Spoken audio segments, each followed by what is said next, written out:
Welcome, welcome. You are listening to Bras, Panties, and Sports. Oh man, I am so excited. We have the first lady of sports talk here, the one and only Cheryl Smith. We got Goddess Kelly, the diva of sports debate, and CJ out of Chicago with the warm barbecue and they got a new dish out of her coming up out of Chicago that I'm gonna speak on a little bit later in the show. They always because the Chicago got they got their own hodgepodge. Now check out the music this week. Actually, we got an artist out of Chicago on Shout Out. We are featuring performances from Carolyn Gaines. Now, when she find her shining star or get the cold feel of the mute button. Now, the production assistants that took some side bets. I saw one of them put a little bottle of gin on the table to see if Goddess Kelly is going to give her a shout out. Now, I ain't going to say, but the Vegas line.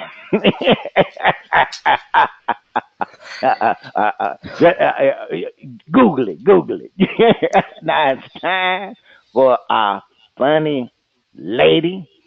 Let's get our giggle on. Producers, we want y'all to go ahead and get the rolling this thing so that we can get our giggle on. Giggle.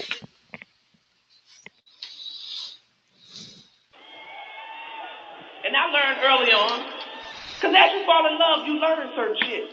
That dick is not, and you can't, all dick is not good just because it's big. We understand that. And it took me 30 years to learn that shit. So I just want to say, all to men in the house, we understand when y'all don't have big dicks. We excuse you. We understand. But on behalf of all the ladies, I want to say this. When you don't have a big dick, don't show up with a big dick man's conversation. And by that, I mean this. When you have a big dick, we will allow you to speak to us in a certain fashion. As a matter of fact, we like that from time to time. We like when you be verbally aggressive with us. Like, for instance, if you got a big dick, you can talk to us like this. So where the fuck you been? I've been calling you all motherfucking afternoon. I've been calling your job. I've been calling your cell phone. I've been looking for you. Where the fuck you been? But when your dick ain't that big, lower your motherfucking voice. You don't speak to me like that. When your dick ain't that big, this how you supposed to say that same statement. I was worried about you. I thought something happened to you. I've been calling your job. I was getting ready to call your mama house. I was worried about you. And some of y'all dick so small, y'all don't need to say shit. Just hand a bitch a note. Oh, you was looking for me. I didn't know my cell phone wasn't working. Y'all, my name is Zamora. Y'all been wonderful. Thank y'all for coming. Thank y'all. All right, I hope that got your giggle on. If it didn't, then that's your own problem. But first lady, we're ready. What you saying? Each week, we try to figure out what is going on in the sports world. Not the plays of the week, more like the players of the week. Are they trying to tell us something? So we ask, what you saying? Fly, little birdie, fly. Time keeps on slipping into the future. Time keeps on slipping, slipping, slipping into the future. So I want to fly like an eagle through the sea. Fly like an eagle. Let the spirit carry me. I want to fly right into the future. The little birdie known as the Philadelphia Eagles are flying high after their playoff beatdown of the Vikings. Do the Eagles have a legit chance against Tom Terrific and the Brady Bunch? Will the Vikings fan who attend the Super Bowl root for the team that kept their team out of the big party? If the Eagles win, would this be the GUOAT, greatest upset of all time? If the Patriots lose, is this the beginning of the end of the dynasty? Are you tired of seeing the Patriots in the Super Bowl or just glad it ain't the Cowboys? The author, Ann E. Dunwoody, Grace Murphy Hopper, and the Steve Miller Band are asking, What you saying? Hey, when you make it to the Super Bowl, any team has a chance to win, and the Eagles with Nick Foles have a chance to win. You hear that, Goddess Kelly? They have a chance. But I don't think they will. I have doubted Nick Foles for two straight games, and he has proved me wrong in both games. Yeah, he's played real well, which has been very surprisingly to me. But unlike the Vikings, the Patriots have been at this level before, and the moment was just too big for the Vikings. That's why their defense was horrible. Bill Belichick has 2 weeks to plan for Nick Foles, and he will make Foles very uneasy as a quarterback. And Foles' luck will run out because 3 times is not going to be the charm for the Philadelphia Eagles. Now, however, if the Eagles win, I don't think it would be considered the greatest upset of all time because, the Eagles, they have been great all season. They just lost their starting quarterback and Foles had to take over. But, he has proven that he's a formidable backup. But Belichick, Tom Brady, and Bob Kraft, they're the ones that have created this dynasty in New England. So if they lose this Super Bowl, I definitely don't think it's going to be the end of the dynasty. But it's going to be a long thing for the Patriots. I think they can still continue because as long as Brady and Belichick and Kraft are still together, the Patriots will always win. Now, I understand why people would consider that this could be the end of the dynasty because Bill Belichick is going to be losing his offensive and defensive coordinators. But the thing about Bill Belichick, he grooms all of his coaches. So he's going to have coaches in the wing ready to step up to take these roles.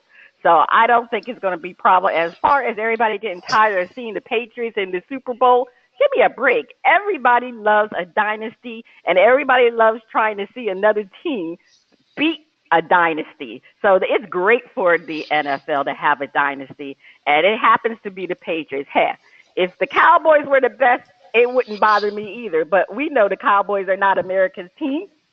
It's been a long, long time since the Cowboys have won anything. So, I mean, New England is Patriot. The Patriots are America's team.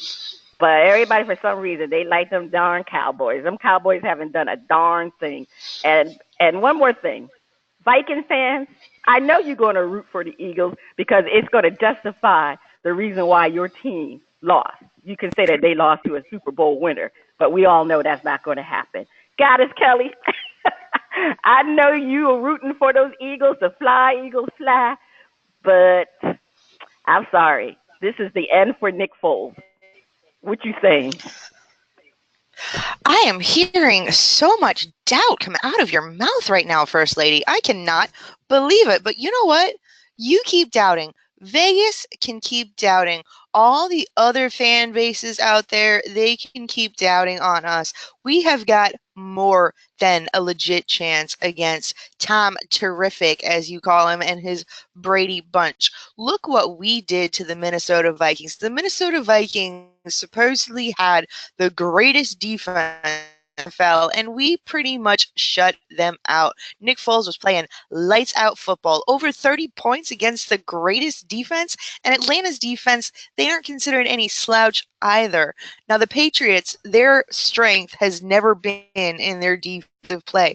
They've been allowing teams to put up quite a lot of points. So you know what? They let other teams do it. They're going to let us do it too. They're not going to be ready for Nick Foles and all of the weapons that he has got. He has got receivers everywhere. He's got tight ends everywhere. He's got running backs everywhere. So we are going to have the answer to their defense. And our defense, as much as people want to talk about Minnesota or the Jaguars, our defense hasn't been a slouch either. We have been shutting teams down. We have got the greatest run defense in the NFL right now. We have been allowing less points than a lot of other teams. So they're going to have their work cut out for them if they think they are going to beat the Philadelphia Eagles. Now, when it comes to the Vikings fans, those guys have proven to be pretty classless.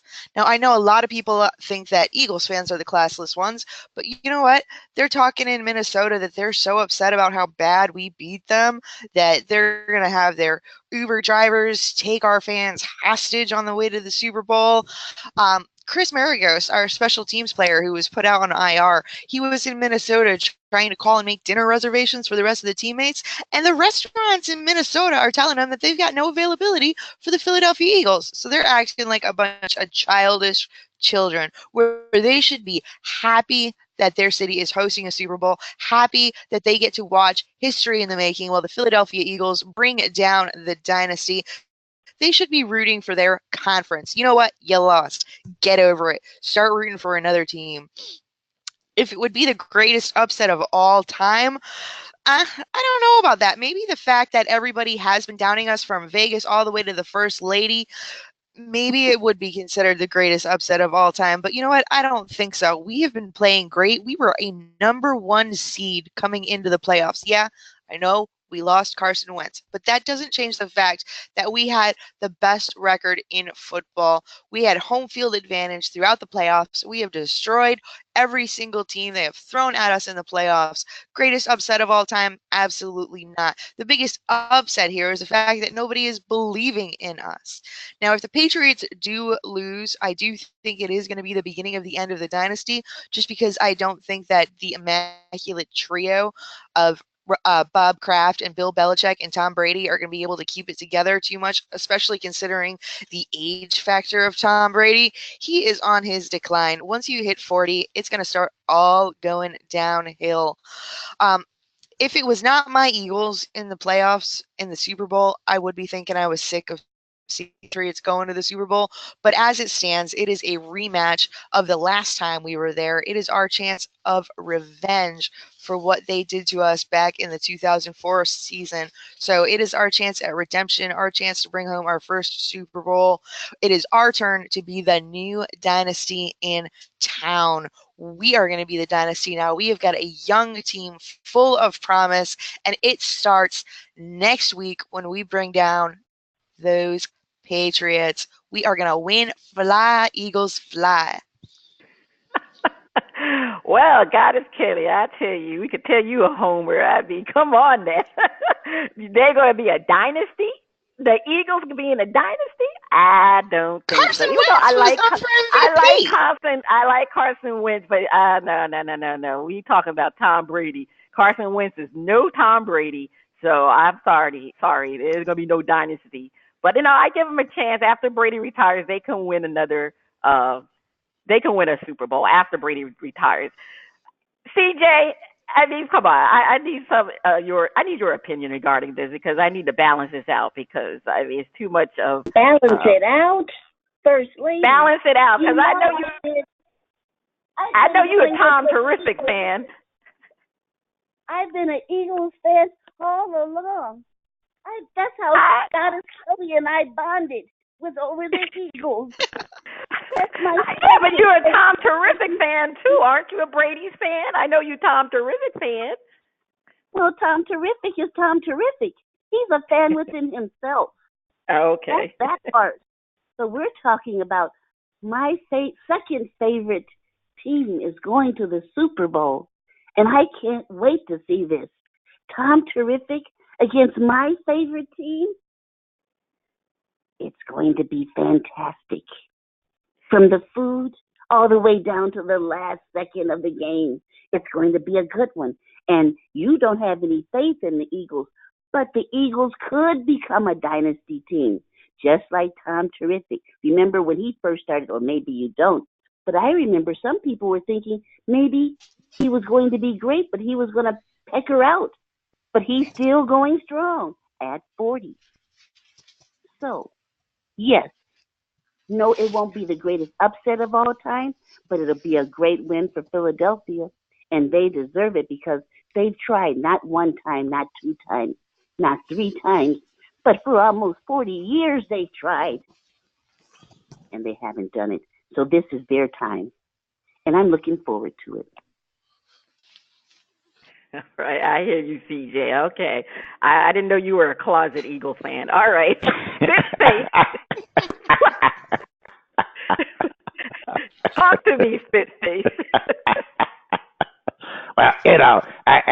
like it fast. I'm gonna tell y'all, don't be hating. Don't be hating. And Goddess Kelly gave y'all a bone. She threw out there that y'all can use the argument that it took the Super Bowl winner to beat your team. And so that you better take that bone and gnaw on it while you can. Now, in the world of upsets, the Eagles win. It will not be the greatest upset of all time. The Eagles winning would not be it. Now, I will say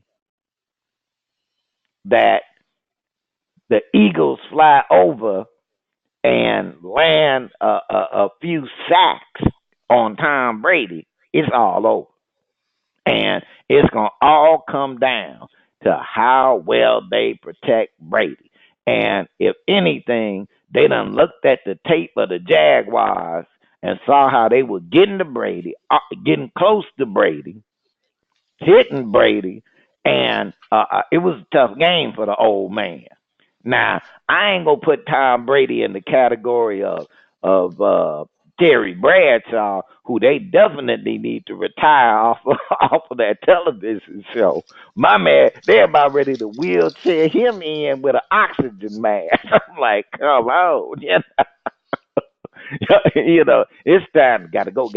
Because I'm going. I don't want to see the brother keel over on the set. So, but that's a different discussion there. But I do, you know, I'm with CJ. It's going. This is going to be a great game. But first lady, sometimes I'd rather be lucky than good. And the Eagles is good and they lucky. So fly, little buddies, fly. All right, we'll see. I guess I know next week when it comes to the picks who everybody else will be rooting for. All right, Goddess Kelly, over to you. Don't call it a comeback. I've been here for years, rocking my peers and putting suckers in, making the tears rain down like a monsoon. Listen to the bass go boom. Explosion, overpowering, over the competition, I'm towering. Shop when I drop these lyrics that'll make you call the cops. Don't you dare stare, you better move.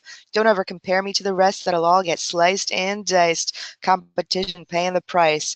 I'm gonna knock you out. Oh, mama said knock you out. Oh, we are not talking about Eileen Collins, Tubman, or LCS Odd. We are talking about the knockout punch by Judge Rosemary Aquilina on disgraced Dr. Larry Nasser by sentencing him to over 175 years behind bars and saying she was honored to, in effect, sign his death warrant. The judge allowed over 100 victims of his crime to speak at his sentencing, with him saying it was too much for him to bear. Really? The Ethics Committee has demanded the board of USA Gymnastics resign, and they have, plus the athletic director of Michigan State University resigned. In a totally separate but equally nasty and low-down event, at least 16 MSU football players are accused of sexual assault. Jerry Sandusky was a deviant with boys, and Larry Nasser young women and girls. Does it seem like there was more outrage with Sandusky over the boys?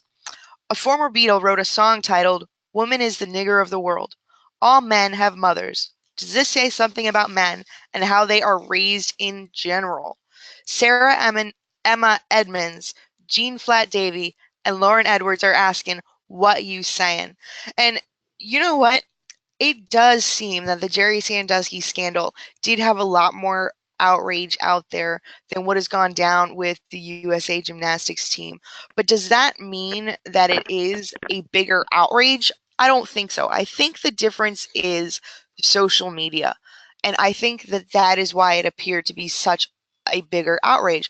When the Jerry Sandusky scandal came out, it was one of the first major sexual assault cases or accusations that we've seen in the modern era. When it came down to Nasser and the USA Gymnastics team, I think it's a much more terrible crime. But I think at that point, we as a society had become, I don't want to say desensitized, but with the entire Me Too movement, all of Hollywood coming out against all of these producers with the sexual harassment, all of the different sports reporters coming out against athletes with sexual harassment, the fact that it has just been in our facial assault, harass, all of these terrible things. It's just been bombarded into our faces. I think that is why it felt like Jerry Sandusky was a bigger outrage, just because at this point now, we're starting to become a bit desensitized over it.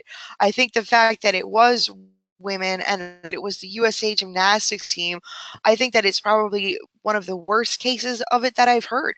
These little girls trusted him as their doctor. And I think it's great that so many people are going down for this, that they're going to pay for their crimes, but it doesn't erase the fact that it happened. And I think that it is absolutely terrible when it comes to men and the fact that so many of them have gotten away with it for so long. I don't know if it's the way that they were raised per se, but it says something about society and the value that society puts upon women, that there's so many people whose eyes were absolutely closed to this until the media started bombarding us with it. It's a lot more common than what people think. I don't think you can find a woman out there who hasn't in some way been sexually harassed in her lifetime. I mean, granted, not to the level of sexual assault that some of these other people have, but there's plenty of women out there that have experienced that too. So it's time for people to stand with their eyes wide open and see what's going on. And this goes with a lot of the different issues in the world. And I think that why we live in one of the greatest times ever. The fact that people can come together, they can share this in such a widespread way on social media. But at the same time, I think that it also desensitizes us. So it's a double-edged sword. It lowers some of the outrage, but it also gives a lot more people courage to come forward and to get justice for crimes that have been committed. CJ, what do you think about this one? Well, for me, unfortunately, I think that it has a lot to do with privilege because there's always been a stigma or a dream fantasy fetish of men wanting to be with younger women and the doctor always being able to have that quote unquote fantasy. Therefore, when it came out, it wasn't so big a deal. It wasn't so, oh, in your face. Sandusky, for me, it was bad because he was supposed to be a man's man and to be told to be, he was the man's man, the guy who was sitting next to you, giving you the shoulder, drinking the beer is actually fooling around with little boys was much more explosive. That's the reason I believe that you don't hear so much about it. A lot of little girls who have tried to do gymnastics has had to go to that doctor's appointment. A lot of girls have told their parents. These people have been supposedly repositioned or dismissed quietly, and mainly, I believe, because of the economic standards or economic status of their parents. They don't want to have that type of stigma attached to their children, especially before the Me Too came out. Now it's okay. But then it would just be something you talked about and you just didn't go there anymore. So I'm glad that he's gotten his 175 years or whatever, but I believe that as far as looking at it from a male and female sort of point of view, females are still going to be the second class citizen. They said that's the reason why the civil rights movement has not gone farther for the minority race because it was involved and entrenched with women. And it wouldn't have had the same mobile effect if it hadn't been for women. So all of these things now are coming to a head, and everyone is trying to, I believe, get their own little agenda in. But as far as harassment, molestation, pedophiles, these people need to be addressed as a whole, not separately just because of the gender. Absolutely. First Lady, what's your take on it? Well, I mean, the difference between Sandusky and Nazar is that, what Sandusky did was just blatantly deviant and wrong at all levels. But on the other hand, with Nazar, he hid behind his position as a physician. So it wasn't easily recognized that he was doing this. He called it medical treatment. So it wasn't that obvious obvious. And actually, he was molesting these women in front of their parents. And, they didn't realize their daughters were being molested by him because of the fact that, he was doing medical treatments. But, the girls complained, and the university they didn't do anything about it as far as Nassar. And, once they started complaining, the authorities should have questioned these treatments. And unfortunately, people have so much trust with medical professionals that they become numb to think that these people could be deviant. And he definitely was deviant, because I don't understand how you can send these young girls to get some treatment where he would be invading their pubic bones and touching the inside there. I mean, I don't understand it. And I don't understand how they allow that to go on for such a long time.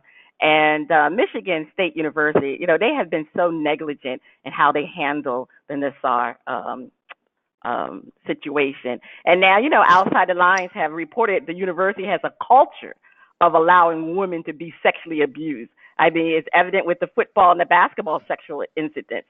That these criminal offenses that should have been reported to the police were not handled they were not handled correctly.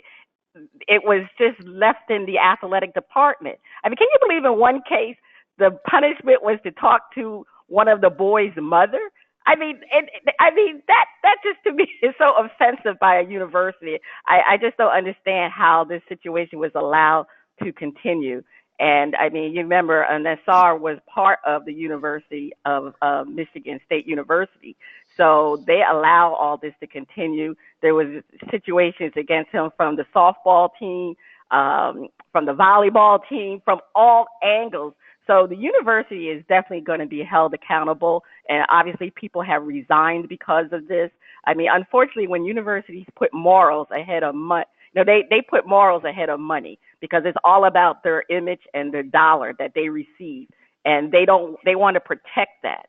And when it comes to male athletes, I don't care how they're raised, because most male athletes, their mothers probably taught them correctly. But the problem is that the college athletes, they're always coddled and they're immoralized. They're taught to be put on a pedestal. So these athletes think they have power, that they can do whatever they want to do. And unfortunately, these universities, they protect their athletes because, again, it comes back to dollars and cents, their image. They don't intervene because they're afraid that this is going to affect their image. And when you affect your image, it affects your bottom line, which is money. So sweeping these allegations under the rug will continue. It will stop when the NCAA comes down with a death penalty, and Michigan State University deserves a death penalty. And once you have a death penalty, that sends a strong message, because remember, Penn State with the Sandusky situation did not get a death penalty. So when they didn't get a death penalty, the situations didn't change a damn thing for these universities. So until the NCAA gives these universities a death penalty regarding sexual assault, then things will change. All right, Spitface, what did you think about it? Well, I agree with what you ladies have said, and I will say that I'm looking at the situation and I'm going. Part of the reason that I'll just say the media with Larry Nassar wasn't the same as with Sandusky is because Sandusky involved Joe Paterno. See, let's not overlook that. Joe Paterno. See, folks, they don't know who the hell Larry Nassar is. But people knew who Joe Paterno was. And it wasn't just Jerry Sandusky. It was, hey, Joe, what kind of ship you sailing here, brother? That you have a Jerry Sandusky on your staff and you're not aware of this situation. And there's been comments made that you were aware of the situation. And so that just want to put it in that light. You got Joe Paterno, who by all accounts was breaking records, all this stuff.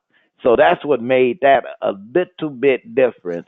And the fact that we still want to portray it, that for some reason people whose sexual preference, who have a particular sexual preference, no, I'm not going to say preference because that's like that they ain't who they are, but they sexual activities ain't the same as yours, are somehow or another more likely to do something not right. Come on. The other part is that men have been trained. Men have been trained that women will lie. I'm not saying that men weren't raised right by their parents, but I'm saying that they've been trained through media, through movies, through whatever, through other men, that women will lie and that you should not believe women. Now, the other side to that is women been trained the same way. I'm looking at, here it is. Here it is. You got women coming forward saying that a certain entertainer did what he did.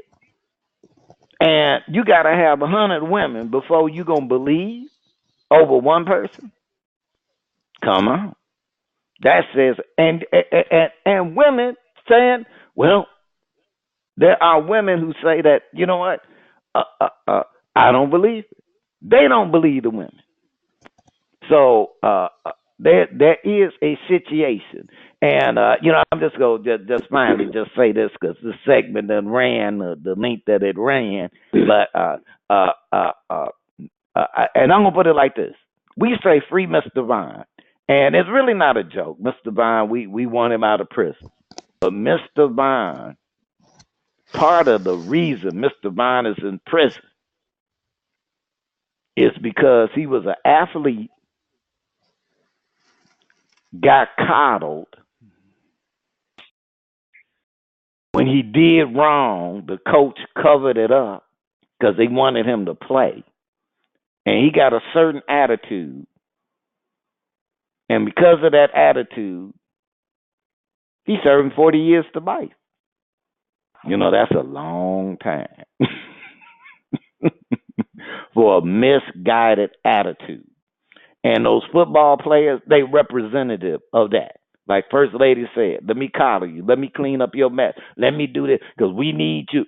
And there's a point where folks have to go, it ain't that important. There are plenty. There'll be another athlete who do it right. And so the standard got to be raised. The NFL, for a while it's like, man, just empty the prisons, let them play football. Come on. You either stand for something or you fall for everything. Back to you, Goddess. All right. I mean, we're taking it serious this morning. And you know what? I got to say, this is kind of harshing my buzz a little bit. So while I refresh my mimosa, CJ, take us to break.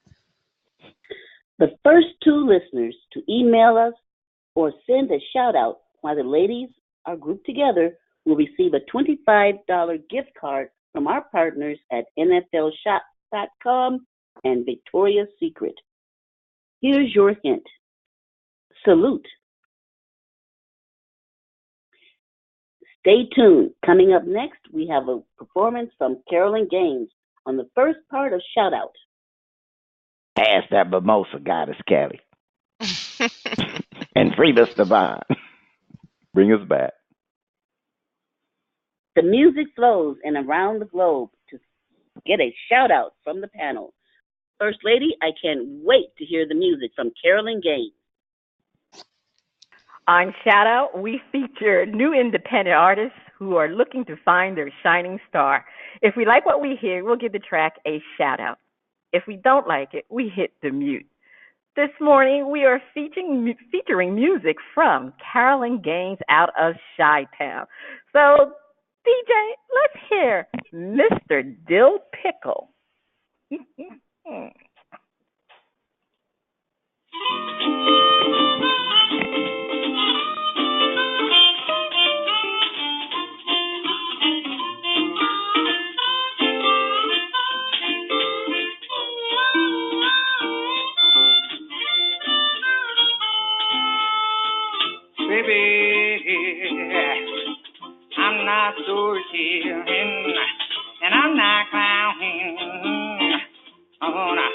case of your deal picker.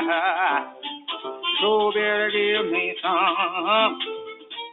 So better give me some. So better give me some. 'Cause it's so here good. Now your dear picker ain't in no country by so not in no John. You so better give me some.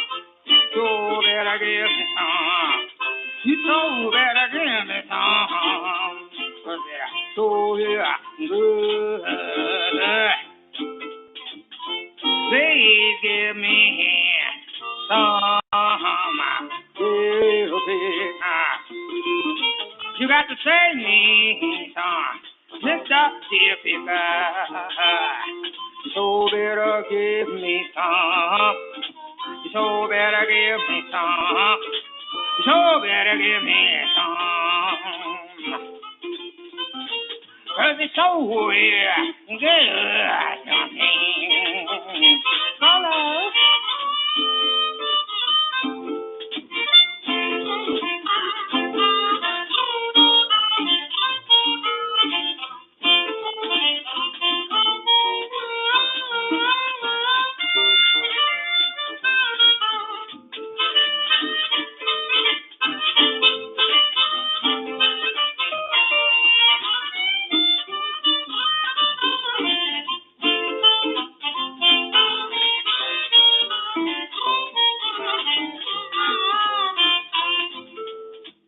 Honey, yeah, I got to hold that diesel pick.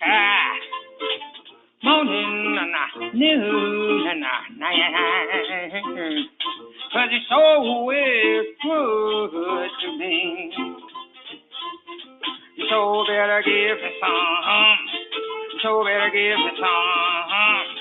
The next time you see me, Mr. Dear Picker, I don't care if you got on your country wine card. And no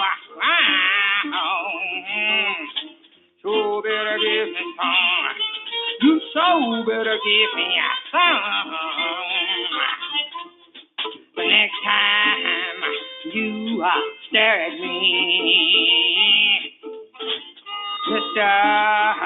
Dear Picker, Mr. Dear Picker. Yeah.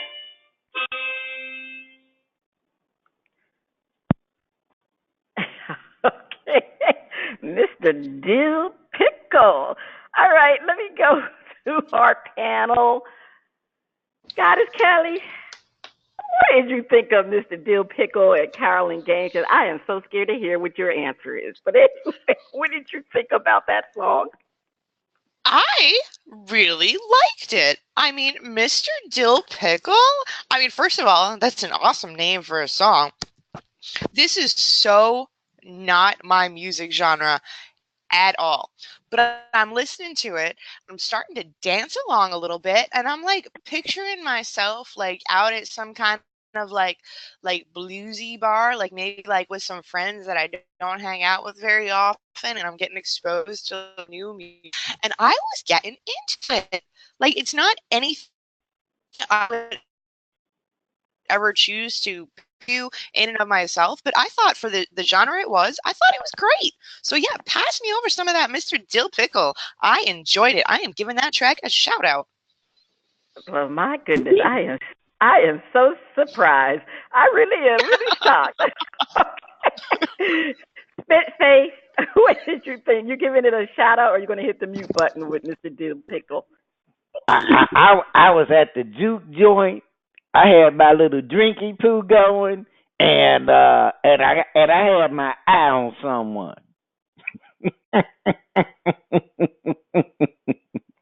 so it took. Now I put it like this. My blues and Zydeco my blues and Zydeco buddies.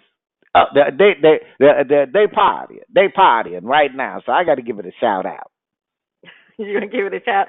Well, I'm sorry. I hate to put a rein on this party, but I'm gonna give it the mute button because I mean I like blues and I love blues. But one thing for a thing, I couldn't understand what the hell she was saying. I didn't understand any parts of her words or anything of the song. That I like the music, but that's all I could get into because I didn't know what she was saying. She mumbled her words. I'm sorry. I have to give the thumbs down for Mr. Dill Pickle. Well, that was Mr. Dill Pickle. Hey, you just need to clean out your ears.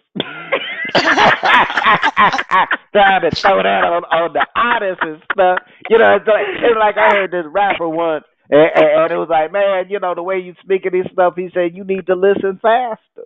You know? Okay. All right. Well, you know what? I'm going to clean my ears out for the next time she performs, and I'll be on part 2 of Shout Out, and we'll have another performance from Miss Carolyn Gaines. Is that the sound of my favorite underwater friend? Is it time for Flip It?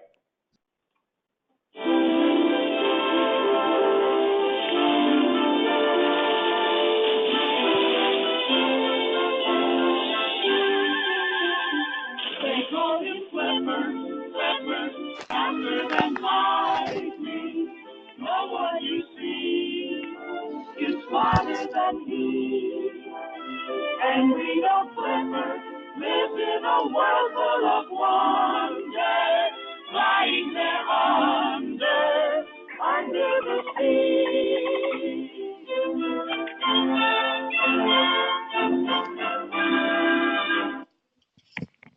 All right, time for Flip It, where I host defend a point and then flip the script and defend the opposing view. A roll of the dice. The NBA says it wants in on that gambling money. The moolah, the scratch, the green, the cabbage.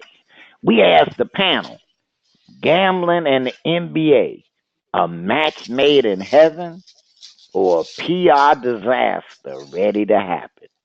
Defend. This is a great source of new revenue. They need to get in on it. Goddess Kelly. Well, I'm not entirely sure how the logistics would work out on it, how they would get their source of the revenue from it, but they absolutely need to try and do it. The NBA is quickly becoming one of the more popular sports in this country, and a lot of that has to do with the fact that they've got the superstars. If they want to attract more superstars, they need to keep raising that salary cap. They want to raise that salary cap. They need more revenue. So, I mean, if they can get in on some gambling dollars, why not? And you know what? If the team owners, that sort of thing, are starting to see revenue from gambling, it might start to create some more parity in the NBA. I mean, teams want to kind of bolster their Vegas odds. They might go out there and try to make more competitive. We might see less tanking, that sort of thing. So, I mean, I think it would create parity. I think we'd get more superstars. I think it's a great idea. I love it. All right, Goddess Kelly. Okay, CJ, who's been known to, come up sevens. Defend.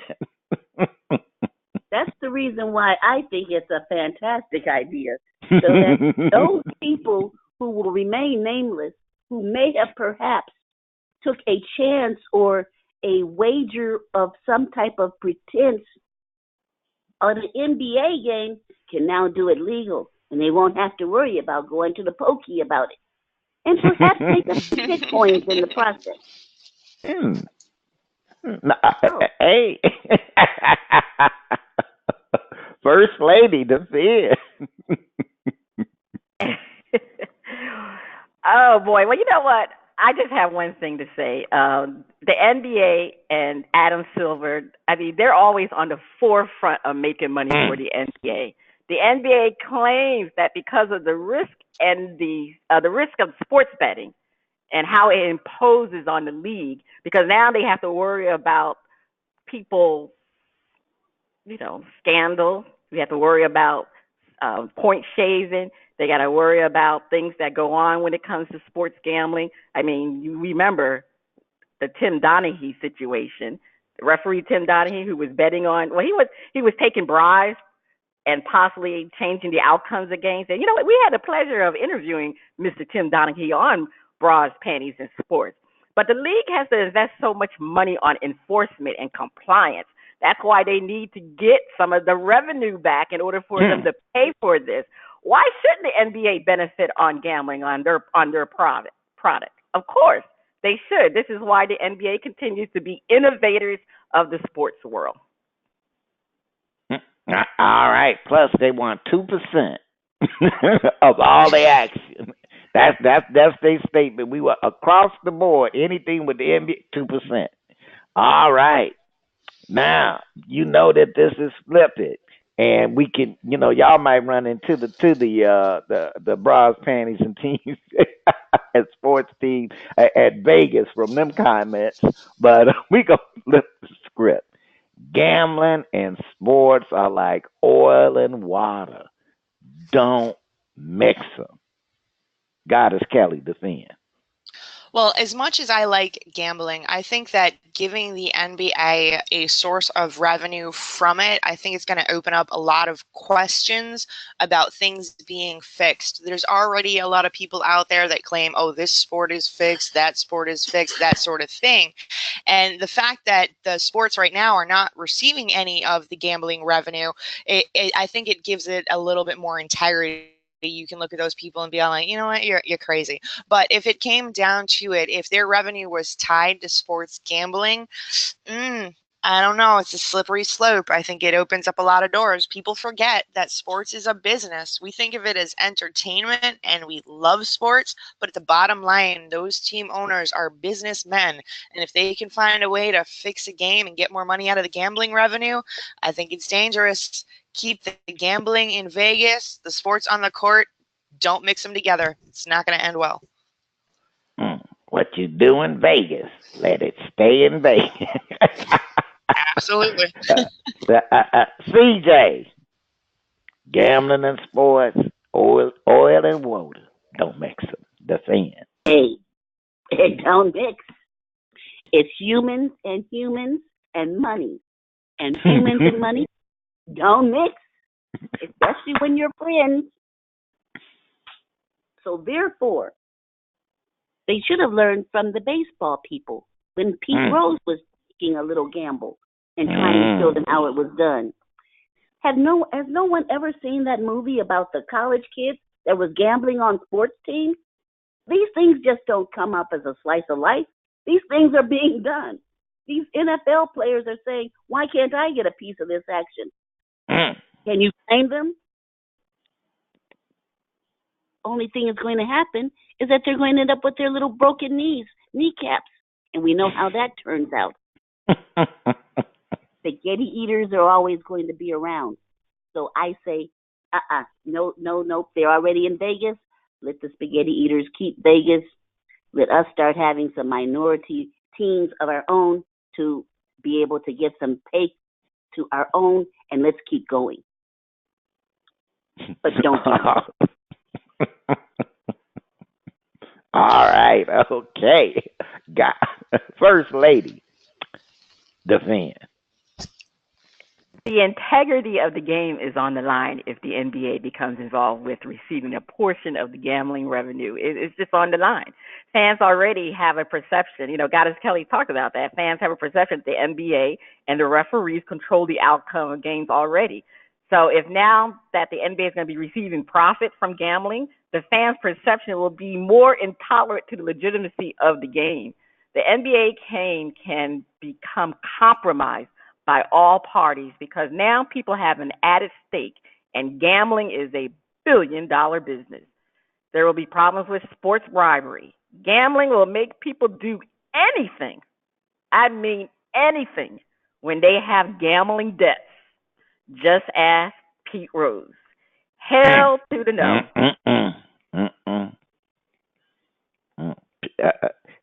It's interesting. Pete Rose's little name came up twice. You think of gambling and sports. And hey, well, all right. We have flipped it. CJ, please take us to break. Stay tuned. Up next, the funnies and our favorite underwater friend on Flip It Part 2. Hey, I got 5 on it.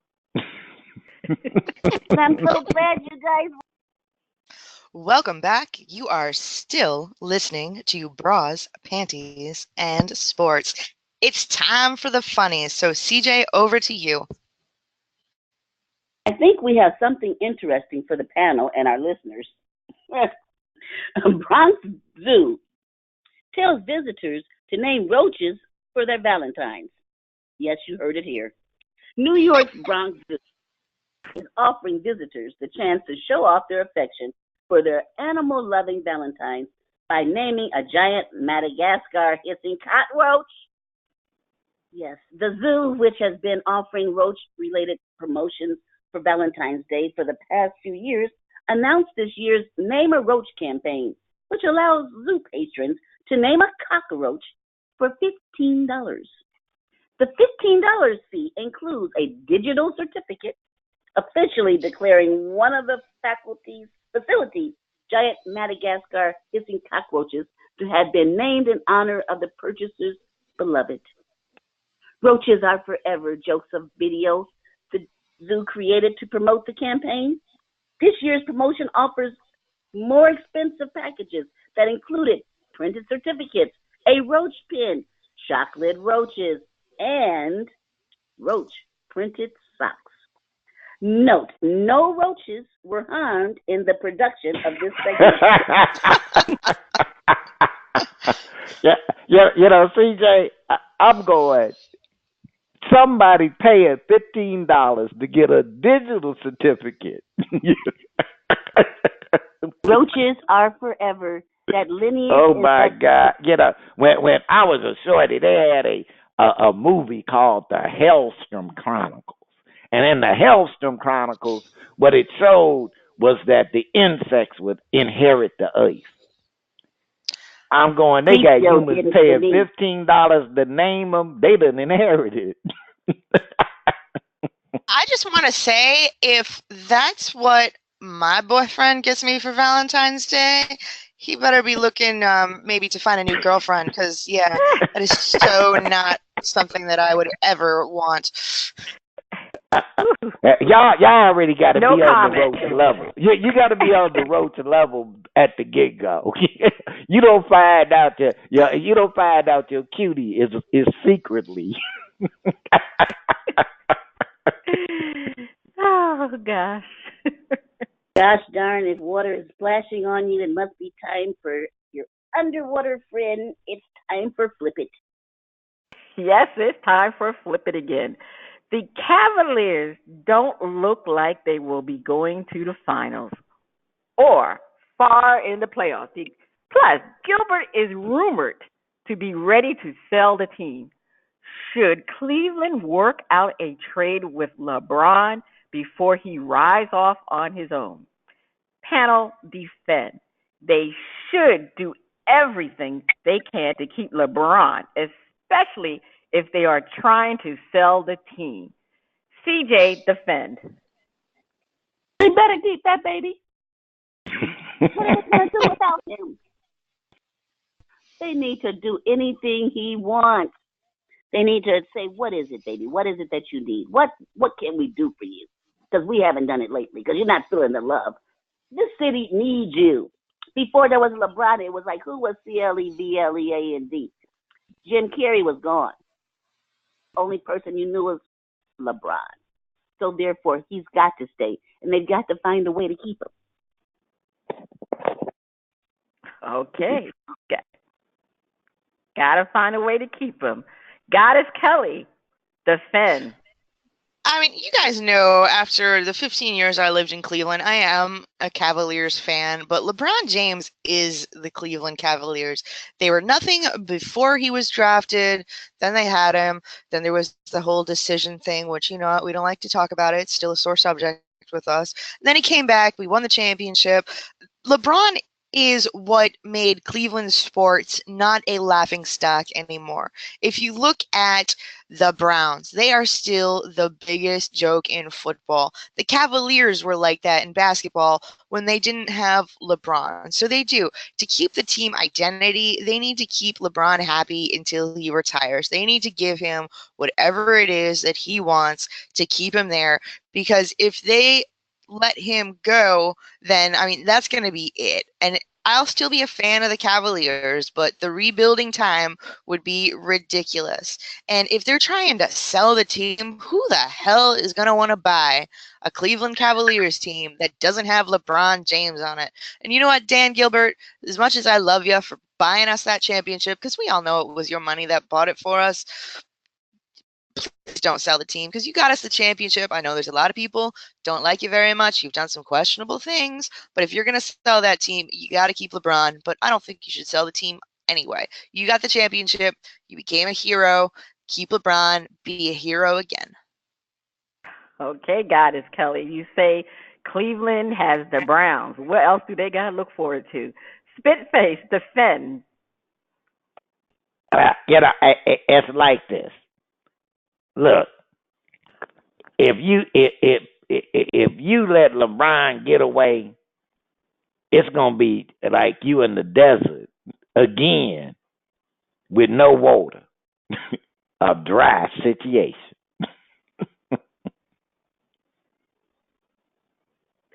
Okay, a dry situation. Yeah, that's being without anything, without water. But let's look at it this way. Cleveland needs LeBron definitely because at one point the Cleveland Cavaliers used to be called the Cleveland Cadavers. Do they ever want to go back to being called the Cleveland Cadavers? I mean, LeBron is Cleveland. The Cavaliers, that's LeBron. So Dan Gilbert needs to do everything in his possible way to keep LeBron, everything. And LeBron was really upset the Cavs didn't go after Paul George. So if I'm the Cleveland Cavaliers front office and Dan Gilbert, you better give everything that you have. That includes that Brooklyn first round pick to get Paul George so that they can continue to do well. And if it means giving up Kevin Love, give up Kevin Love. You got to do what you need to do to get back to the finals. I'm not going to say you're going to have a realistic chance of beating the Warriors, but at least you'll make LeBron James happy by trying to make sure that you have a team to compete with the Warriors. So, Dan, you got to do what you need to do, because if you want to sell the team, you can't sell that team without LeBron James. But this is flip it. This is where we flip the other point of view. If LeBron walks, they get nothing better. Let me repeat that again. I'm sorry. If LeBron walks, they get nothing. Better try to get at least a hamburger today. Once he's gone, the team's value dropped like a hot rock. Goddess Kelli, defend. I mean, there has been rumors that have been going around that LeBron might want to go to LA, LeBron might want to do this, LeBron might want to do that. I mean, he has played his contract so smart where it's always only a 1 or a 2 year contract, so that way he can leverage himself for more money, that sort of thing. There's already rumors that he wants to walk away from the Cavaliers, which I think is a terrible idea. I think he should retire with the city that rose him up to superstardom, his city, his team. But anyway, that's a whole nother subject. But if they wait until this contract is up and they let him walk, they're going to get absolutely nothing.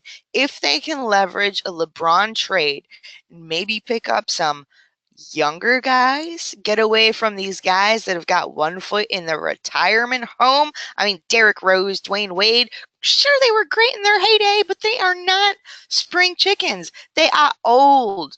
We need to get the next level of superstars. If we can trade somebody like LeBron to a team that's going to try and win now and get ourselves a team that can sustain us into the future, we should try and do that. Start looking at tomorrow. Start investing in the future of the team. And that's going to also make the team more valuable if you can see a life after LeBron. As it is now, that team is one step away from the geriatric ward. So get what you can, cut your losses, because he's going to leave anyway. All right, Goddess Kelly. The Cavaliers, they're the old folks' home. CJ, defend. Well, I'm sorry to say, but if LeBron walks, it's going to be a 2-for-1. That's for sure. A 3-for-1. That's about the best that's going to happen. The value of the team, of course, is going to drop like a hot rock. I mean, who are they going to come and see? Like God has said, they take it in every stray doggy on the league's streets and giving them a home to retire to. Every last one of them. They're all sitting there. Who wants to go out with a bunch of old men that's already married and all crippled and does that make for a fun time at the basketball game? I don't think so. You need to have smiles on your faces when you're running up and down the court, not frowns of pain because this is the third time you had to do it this week. If he leaves, they're in trouble. That's all I got to say. They need some young bucks to be able to give them another championship, and LeBron is going to have to retire. So,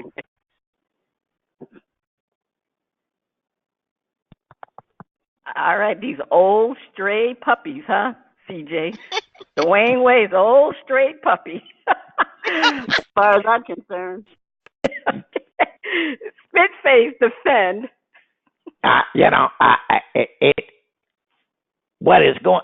I'll put it like this: you got to roll the dice and go. Do you think he's going to walk? And if you think that he's gonna walk, better to work out some kind of deal where you can, at least get, a hamburger with no bread, something out the deal, the bread.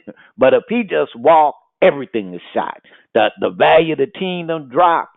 Your ability to attract players, to come to your team drop.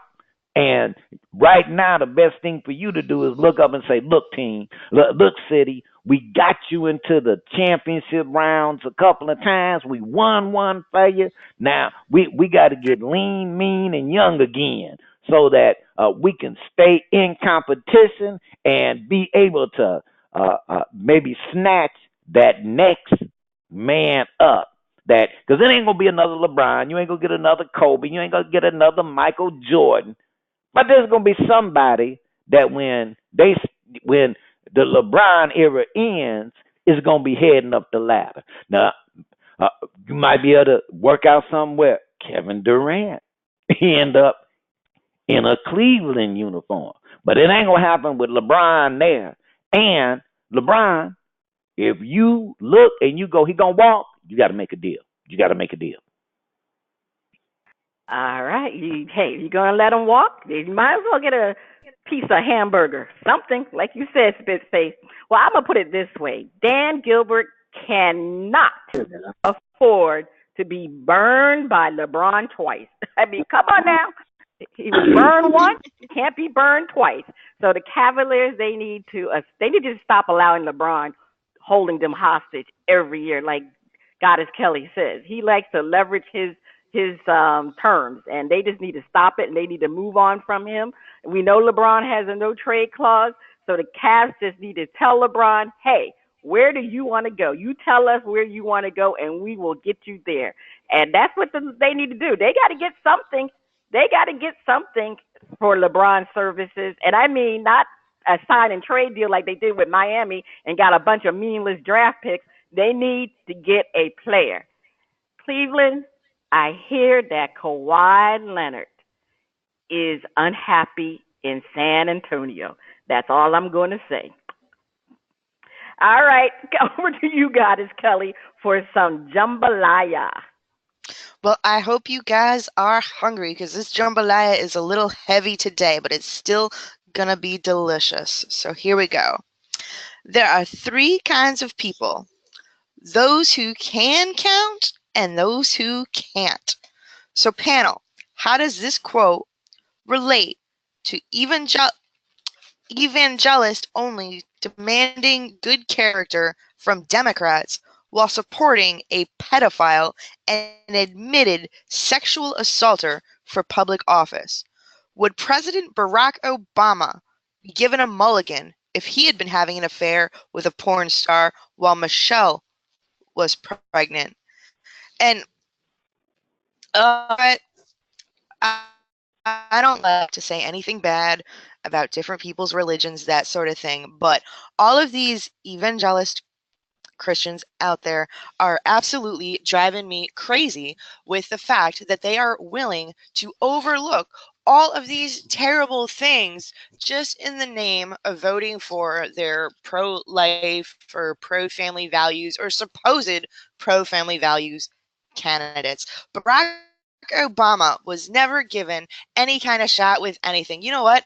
I bet if there was a report that Barack Obama went to the bathroom and forgot to put the seat down, I bet people would be calling him the Antichrist just for that.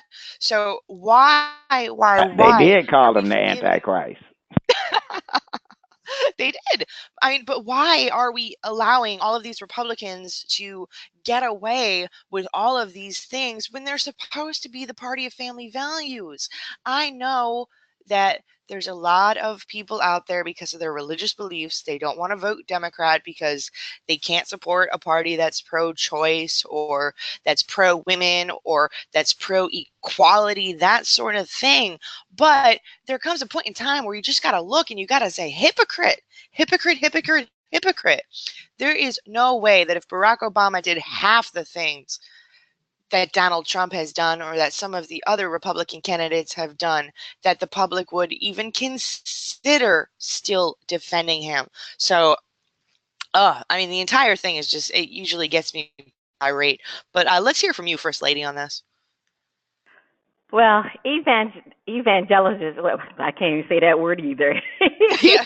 let's just let's just say they can't count the number of women who said number 45 has sexually assaulted them. They only can count John Conyers and Al Franken accusers, but they seem to lose all mathematical abilities when it comes to number 45, Donald Trump. If President Obama did half of what Donald Trump did, he would be impeached. So I believe these people, they need to stop hiding behind the Bible and come out and be supportive of getting rid of pedophiles.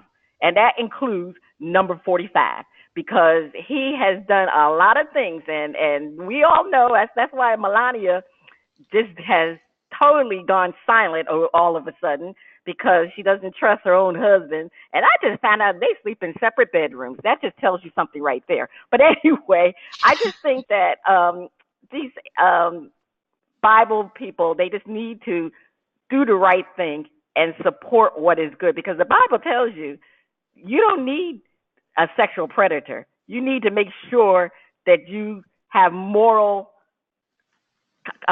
conscience when it comes to these things. And unfortunately, they don't because all they care about is the Republican Party and Donald Trump. And I'm sorry, it's the wrong way to go.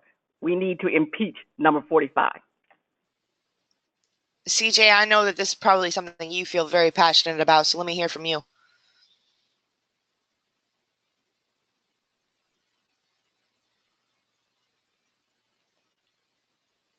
CJ, you there? All right, let's go over to Spitface next. You know, CJ, we got Hello? you back. Oh, go Yeah, for I'm it, here. CJ.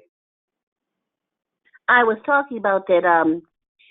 Since the beginning of time, man has always wanted a tender. That's what they call them nowadays, a young tender. And pedophiles, they just kind of glossed over that because a pedophile means that they're what? How old? Have they started to become a woman yet? Or are they younger? Oh, that little lamb. They've always liked them. So therefore, no, they're going to support them. They're going to use the Bible to support their habits, just like they did for slavery. So no, Barack Obama would not be able to get away with anything that 45 has ever said or done in the past 9 months. However, he's been able to try and destroy everything that he has done in the past 9 months. So, I mean, I'm just hoping that humans are going to come about and keep uniting and foiling his plan, because we still need to have America, but we don't need to have the dream destroyed. All right, Spitface, what you got? The evangelists, and first off, I love me some people of faith. I love it, me some people of faith. And whatever faith it is, whether you Christian, born again Christian, new to being a Christian, Jewish, you look at the Quran, or you go with Buddha, whatever it is that has you be closer to your faith and your creator, I'm like, hey, I love it, I love it, I love it. And they all of them say one thing: you got to be true to your faith. And the moment that you stop being true to your faith and start making excuses to justify the ends to a mean, that's when you ain't no longer true to your own faith. Now, and I am so proud and inspired by the sisters in Alabama who said, the God I worship say we don't vote for pedophiles. That's right. And I'm gonna tell you, these are some God-fearing church women, and they said, the God I worship, we don't do that. We don't care that. Yeah, we pro-life, but we ain't playing that game. Well, we gonna justify one evil to get to the to get the to get to the ends we want. That's called playing. That's called dancing with the devil. That's and right. Once you dance with the devil, he never lets you go. And for Billy Graham or whatever his name is to sit up there and say, well, you get a mulligan, is a betrayal of all they preach. And I don't mean to be all heavy and stuff, but I'm like, come on. And and I'm gonna say, this is the thing. This is what the Billies and all of y'all doing is that it's some young folk who they looking at your words and actions and deeds and saying it ain't lining up, and they are evangelical, and they going, no, they gonna boot y'all out because they know what's right in their heart. So that's what I'm saying on. Yeah. Now, like I said, that jambalaya was a little bit heavy, but I just want to make one more point, and that is it doesn't matter what religion you are. The underlying message to every single religion out there, whether you call it the golden rule, whether you call it karma, no matter what you call it, even if you're an atheist, the rule of society and the rule of religion is don't be an asshole. So think about it. Think if your choices make you an asshole or not an asshole, and vote accordingly. So that was delicious. CJ, take us over to break. On the other side of the break, we have another performance from Carolyn Gaines on Shout Out. Please stay tuned. You are listening to Bras, Panties, and Sports. It's time for Shout Out Part 2, the picks and the finale. The music flows from around the globe to get a shout out from the crew. Goddess Kelli, over to you. All right, we have got another performance from Carolyn Gaines. So, DJ, let's hear Hoochie Coochie Woman.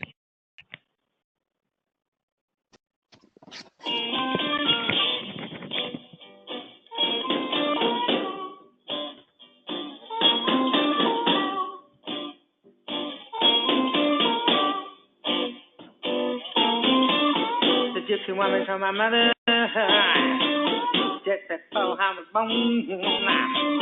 You got a good time. She's gonna be a son of a gun. She's gonna make all the men run, jump, and shout. Then the world will know what she's got about. 'Cause I know I'm her. And everybody knows I'm her. Well, now, no, touche, woman, yeah. And everybody knows I'm her. I'm her. I got a black hat on.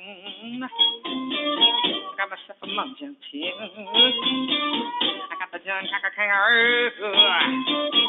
I got the mess, yeah. Lord, gonna make you men lead me by my hand, and then the world will know that I'm your hoochie coochie. Whoa,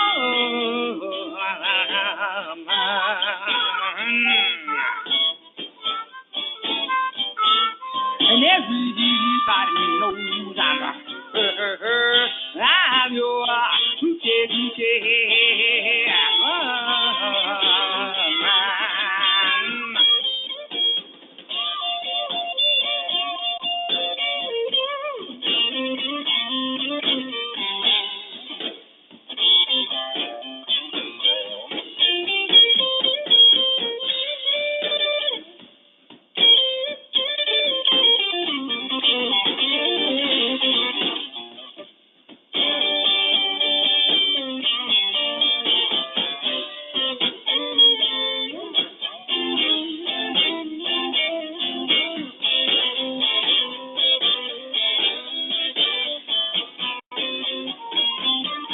On the 7th hour, on the 7th day, on the 7th month, the 7 doctors say she was born for the Lord, and that you have seen. Got $700, and don't you mess with me, 'cause you know I'm her. And everybody knows I'm her. Well, you know I'm your coochie one. And everybody knows I'm her. I'm your coochie woman. Yeah. All right, that was Hoochie Coochie Woman. So is the track gonna get a shout out or is it gonna get the mute button? You know what? I don't know what side of the bed I woke up on this morning, but I mean, I don't think I have ever enjoyed any of the music we've ever played on this show as much as I have enjoyed this Carolyn Gaines music. Like you said, I'm not a blues person per se, but I mean it's just so catchy. I didn't like this one as much as I liked Mr. Dill Pickle. Mr. Dill Pickle was like amazing for me. This one it was kind of a little bit more generic bluesy, but to me it sounded like the kind of song that should be like on a movie soundtrack, like when the main character like walks into a bar, the song that should be like playing in the background, or like maybe like the band that's up on the stage in the bar should be playing, and it sounded like movie soundtrack music. And it's not as strong as of a shout out as what I gave Mr. Dill Pickle, but I'm still giving it a shout out. So well done, because that's rare. I don't think I've ever done two shout outs in one show before. I don't rarely give one shout out in one show. So well done. But First Lady, did she redeem herself to you at all? Absolutely. I love this one. I really like this one better than the first one. First of all, I could understand what she was singing, number one. And number two, anytime you're going to copy Bad to the Bone, I think Bo Diddley did, right? Did Bo Diddley do Bad to the Bone? Or who Bad to the Bone? Anyway, that's the song, the music from it, and I just enjoyed that one. So I just like the style of Carolyn Gaines on this song. I love it. Shouting it out. Spitface, what'd you think? I know a couple of them women.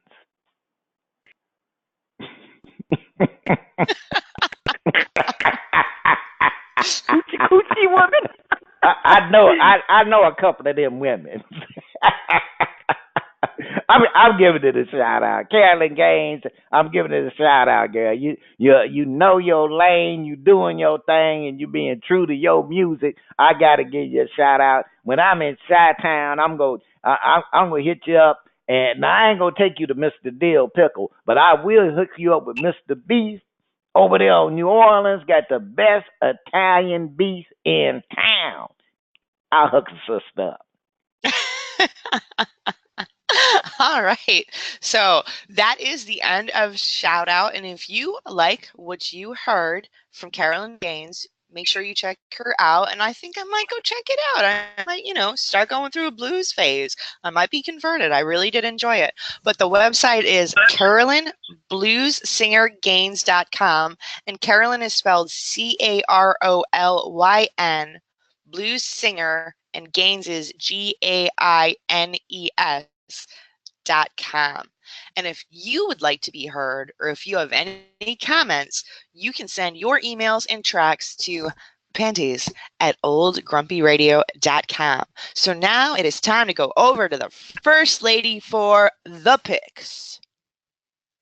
Yes, the picks. It's time for the picks. Will the first lady keep her crown from last year's NFL season, or will a new champion rise? Well, you know what? I do apologize. It seems like we should have had the picks this week, and the production crew, for some reason, they got a little confused. They thought the Super Bowl was going to be in 3 weeks. I don't know, but anyway, I don't have the results this week, so we're going to have to come back next week with the results. But anyway, let's go to the Super Bowl. It's not the Super Bowl, so we have the Pro Bowl game. That's the game that's like touch football. So let's give the panelists some hodgepodge. They have 3 options. You don't have to do the options if you don't want to, because the Pro Bowl is like a sucker bet. But anyway, option number 1, more rushing yards for the AFC or for the NFC. All right, so we're going to go with Goddess Kelli, because Goddess Kelli, you had been leading all the way. So I want to start with you. Are you going to take the option or not? I'll take this one. And I am going to go with the NFC. Okay. The NFC for Goddess Kelli. Well, I'm going to take the option, and I'm going. The reason why I let her go, because I'm going to go opposite of what she's going. I'm going to take the AFC. Spitface, who you taking? I'm looking at the. I'm going to take the option, and I'm going to ride with the AFC. Okay. CJ, who you riding with? NFC. Okay, so we got 2 NFC, 2 AFC. Option number 2, score more points. The AFC or the NFC? $2 million for the right answer, minus $2 million for the incorrect answer. All right, I'm going to go with the AFC. I'm going to AFC all the way because I think they're going to win. So I'm going to take the option. I'm going to say the AFC. CJ, who do you have? The AFC. All right. Goddess Kelli? I don't think I've ever said this before, but I am going to pass on this option. Okay, you're going to pass. Spitface? I'm passing on this option. Okay, interesting. Option number 3, total points more than any previous Pro Bowl. $3 million for the right answer, minus $3 million for the incorrect answer. Spitface, are you passing on this one? I'm going to go with the option, and it'll be more points than any previous Pro Bowl. Goddess Kelli? I'm going to take it, and I am going to say no, it is not going to be more points than any previous Pro Bowl. CJ? I'm going to say that it's not going to be more than any previous points that means that both teams' points put together will be more than any other ever, right? That's correct. That's what total means. Yes, indeed. Just checking. Okay, then no, they're not going to do that this year. All right. Well, you know what? That's a sucker bet, and I'm passing on that one. I normally don't pass, and I know I need to catch it with the goddess Kelly, but I am going to pass because that's a sucker one there. All right. Let's go to our outrageous predictions. And this is where our panel gives our outrageous predictions for this week. Goddess Kelly, what is your outrageous prediction?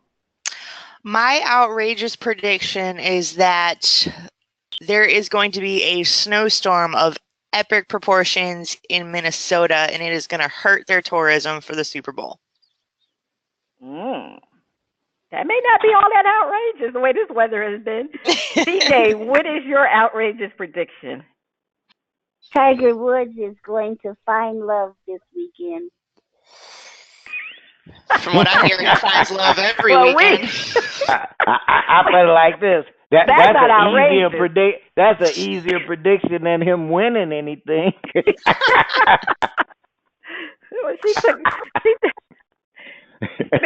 what's your outrageous prediction? The Carolina Panthers will be owned by a predominantly minority-based ownership. Okay. Well, unfortunately, CJ took a little thunder out of my outrageous prediction, but my outrageous prediction was that Tiger Woods was going to make an epic comeback and win this tournament at Torrey Pines, his favorite spot. But anyway, we'll see how we do on our... And then he'll find love. And then he'll find... That's not outrageous. He's always looking for love. Anyway... According to economic statistics, globally, women only make 77 cents for every dollar earned by men. Hashtag more pay needs to be the rally call for every woman. Women are equally important to the economic well-being of the world. We spend the money, so we need to make the money. It's 2018. Equal pay needs to be our number one priority. Goddess Kelly, how can listeners check out your other broadcasts?